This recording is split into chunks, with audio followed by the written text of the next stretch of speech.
This is KATU News at 6 on your side. We're at a do-or-die sort of crossroad in terms of needing customer support.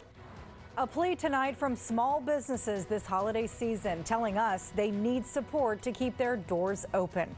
Thanks for joining us. I'm Catherine Kissel. It is no secret that small businesses have suffered through this pandemic.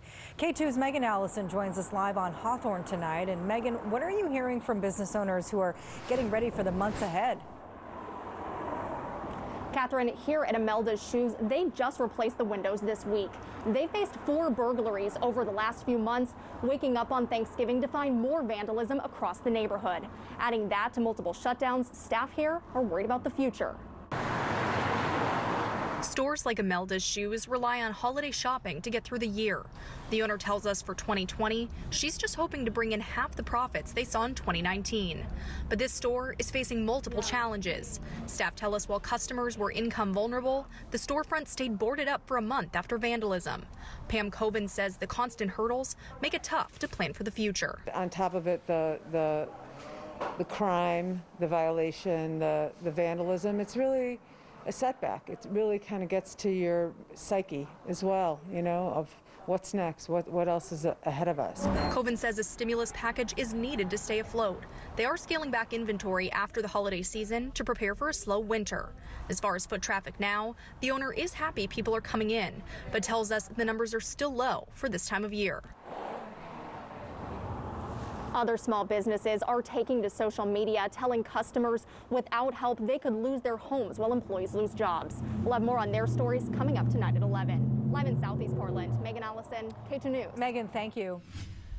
A group gathered in front of someone's private home in Silverton today to protest Oregon's statewide freeze that is set to end Thursday.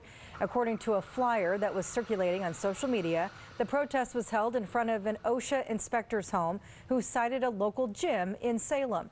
Protest leaders say that small businesses are hurting because of these restrictions. More than 25,000 people are expected to travel through PDX tonight. Airport officials say today will be one of the busiest days for travel, but compared to the same time last year, it's actually a 65% decrease. TSA estimates that 20,000 flyers will pass through security at SeaTac today. That's about 4,000 less than what they saw on Thanksgiving itself.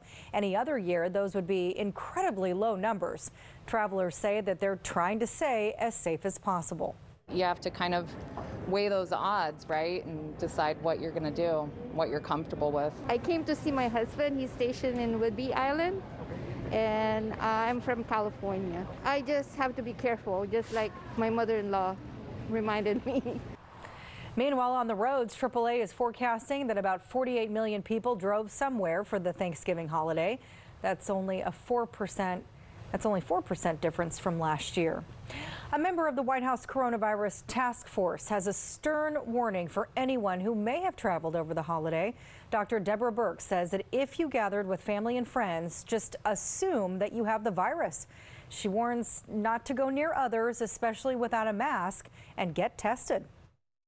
So if you're young and you gathered, you need to be tested about 5 to 10 days later, but you need to assume that you're infected and not go near your grandparents and aunts and others without a mask. And if you're over 65 or you have comorbidities and you gathered at Thanksgiving, if you develop any symptoms, you need to be tested immediately.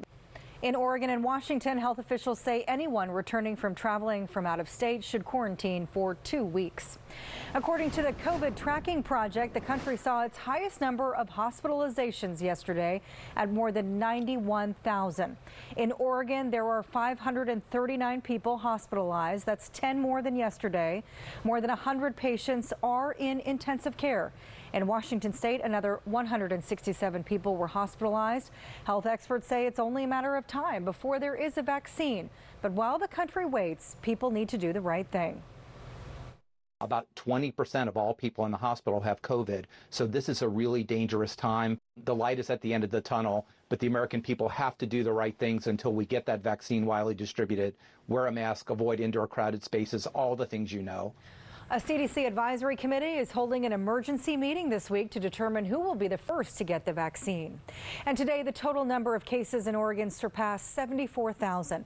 Nearly 1,600 new cases were announced today. In Washington, there were nearly 163,000 total. It seems that we are always hitting a new milestone in this pandemic, locally and nationwide. But as cases rise and hospitalizations climb, doctors are breaking records of their own. With more on that, here's Zoreen Shah. 4 million cases of coronavirus were diagnosed in the U.S. during the month of November, the most during any single month since the pandemic began.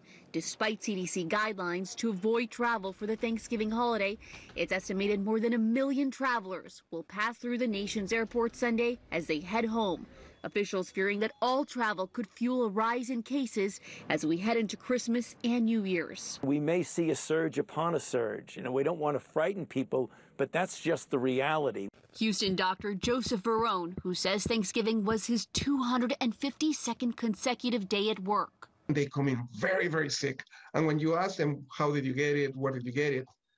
They basically tell you that they didn't follow any of the things that we've been asking them to please follow. Former Dallas nurse Iris Mehta came out of retirement to teach nursing, but eventually died from the virus. My kids want their grandmother back. I want my mother back.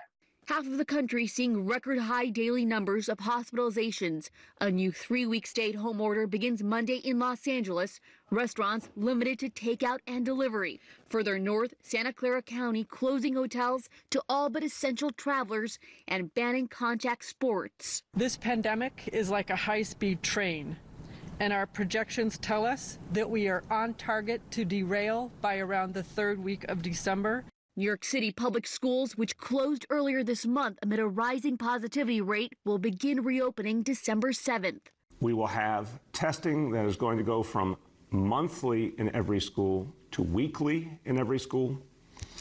We will have consent forms required for attendance. With a potential vaccine right around the corner, preparations are already underway for distribution. ABC News has confirmed that United Airlines has begun shipping its first batches of vaccine to, quote, support vaccine distribution on a global scale.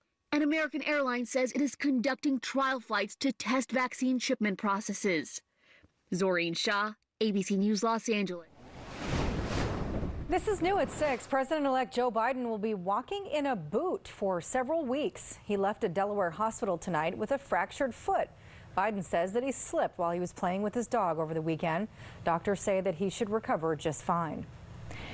Christmas tree shopping is another holiday tradition that's difficult and different during this pandemic. Some families, that is, are even skipping out on picking up their own tree altogether. KATU's Wright Gazaway is live at Cornell Farm in Multnomah County. And Wright, you've seen a lot of people through there today.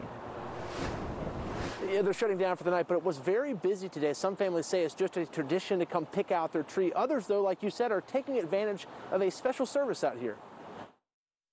There we go. There was no shortage of shoppers at Cornell Farm today.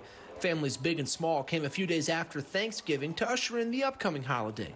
Despite the pandemic, families we spoke to say it was important to come out and pick a real tree and get out of the house. That's not what everyone is doing, though. Debbie Barnhart tells me they're seeing twice the number of orders for their delivery service this year. The farm has adjusted how they provide that service during COVID. Every one of our staff wears masks. Our delivery crew wears KN95 masks.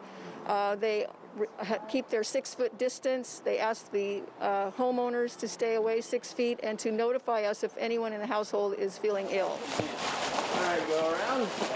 Barnhart says they'll drop the tree in your driveway or even set it up for you inside. Yet another example of how COVID-19 is changing how things are done.